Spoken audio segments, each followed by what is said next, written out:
నమస్తే రెడ్డి గారు, ఈరోజు మీ షాప్ వెంకటేశ్వర ఫర్టిలైజర్కి జాయింట్ కలెక్టర్ గారు అకస్మాత్తుగా తనిఖీ చేయడం జరిగింది. అసలు ఎందుకు వచ్చినారు, ఏం అడిగినారు, ఆధునిక ప్రజలకి మీరు తెలపండి. ఈరోజు అందాజుగా 3:30 గంటల మధ్యాహ్నం టైంలో జాయింట్ కలెక్టర్ గారు, మన ఏడీఏ గారు మరియు యువ గారు మా షాపులో ఇన్స్పెక్షన్ రావడం జరిగింది.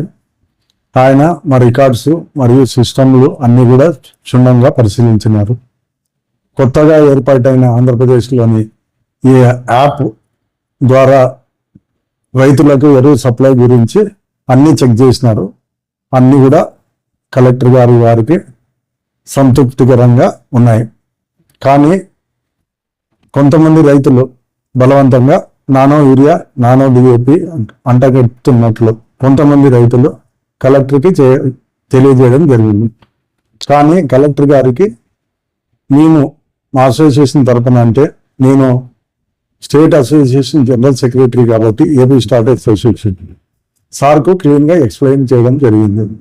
ఈ ఏపీఐఎంసి యాప్స్ మెయిన్ ఉద్దేశం ఏమంటే రైతులు 20 నుంచి 30% ఎరువులు ఎక్కువగా వినియోగిస్తున్నారు. దాన్ని దక్కించడానికి భాగంగా ప్రప్రథంగా సెంట్రల్ గవర్నమెంట్ ఈ యాప్ క్రియేట్ చేసి ప్రతి రైతుకు వాళ్ళ పాస్బుక్ ఆధారంగా పోయిన సంవత్సరం ఖరీఫ్ పంట ఆధారంగా ఎన్ని బ్యాగులు డిఏపి యూరియా అనేది పోర్టల్లో ప్రతి ఆర్బీకేలో ఎంటర్ చేసి పంపిస్తారు. సో ఎగ్జాంపుల్, ఒక రైతుకి 10 ఎకరాలు ఉంటే, ఒక ప్యాడీ ఉంటే ఆ 20 సంచులు అలాట్ చేస్తారు. దాన్ని 3 విడతలుగా మేము ఇవ్వాల్సి ఉంటుంది. ఎక్కడ జనరల్గా యూరియా ఫర్ ఎగ్జాంపుల్ చెప్తే ఎకరాకి 3 సంచులు వాడే అలవాటు ఉంది. దాన్ని తగ్గించే భాగంగా రీసెంట్గా, అంటే ఒక 2 ఏళ్ళ నుంచి నానో యూరియా, నానో డిఏపి కనిపెట్టడం జరిగింది. దాన్ని ఎలా వాడాలనే విధంగా కలెక్టర్ ఎదురుగానే ఫార్మర్స్కి తెలియడం జరిగింది. ఎగ్జాంపుల్, ప్యాడీలో 3 బస్తాలు యూరియా వాడతారు.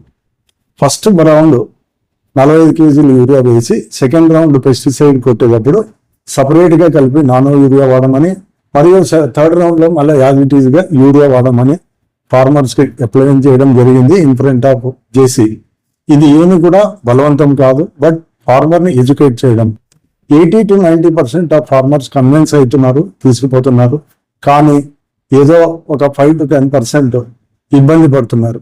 ఆ ఇబ్బంది పడడంలో, ఎక్స్ప్లెయిన్ చేయడంలో ఉంది తప్ప ఎవరికి కూడా ఫార్మర్కి ఇవ్వకూడదనే ఆశ లేదు. రెండోది, మా ఎక్స్పీరియన్స్లో ఇప్పుడు ఈ పోర్టల్లో పెట్టిండే యూరియా, డిఏపి ఖరీఫ్ ఎండింగ్ వచ్చేపాటికి ఆశించిన దానికిన్న స్టాక్స్ నిలబడిపోతాయి, కానీ ఫార్మర్కి ఎక్కడ కూడా ఇబ్బంది జరగదు. ఈ ఇబ్బంది జరగదు. ఇదే విధంగా నానో డిఏపి కూడా ఎలా వాడాలనే విషయము జేసీ గారు ఎదురుగా ఫార్మర్స్కు ఎక్స్ప్లెయిన్ చేయడం జరిగింది. దానికి వాళ్ళు కన్విన్స్ అయినారని అనుకుంటున్నా. ఇంకొక విషయం ఏమంటే, ఎస్పెషల్లీ ఆదోని రెవెన్యూ డివిజన్లో ఉండే రైతులు ఎవరు కూడా భయపడదండి. మీకు కావాల్సినంత యూరియా, డిఏపి డెఫినెట్గా దొరుకుతుంది.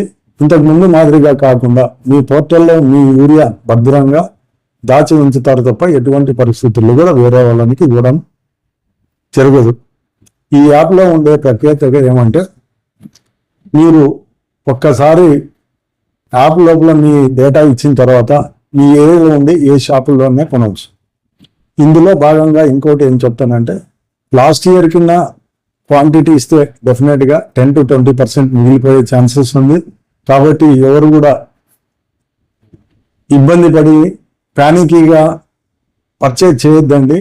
మీ యూరియా, డిఏపి డెఫినెట్గా మీ పోర్టల్లో భద్రపరచడం జరుగుతుంది. సో డెఫినెట్గా యూరియా, డిఏపి అన్ని సక్రమంగా అందించాలనే ఉద్దేశంతోనే ఈ యాప్ ఏర్పాటు చేయడం జరిగింది.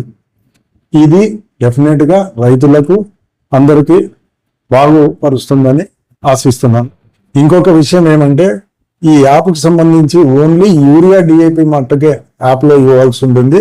మిగిలిన ఏ కాంప్లెక్స్ ఎరువులు కూడా పాత పద్ధతిలోనే డీబీటీ మిషన్లో ఇవ్వడం జరుగుతుంది. కాబట్టి ఏ రైతులు కూడా యూరియా, డిఏపి గాని ఫర్టిలైజర్ గాని గాబరా పడొద్దండి, ప్యానిక్గా పర్చేజ్ చేయొద్దండి. డెఫినెట్గా అన్ని వేళలా సప్లై చేయగలం. Thank you. వెంకటేశ్వర ఫర్టిలైజర్ యజమాని మరియు AP state association general secretary మరియు కంబైన్డ్ జిల్లా కర్నూలు నంద్యాల జిల్లా ప్రెసిడెంట్ని అశోకానంద్ రెడ్డి. Thank you.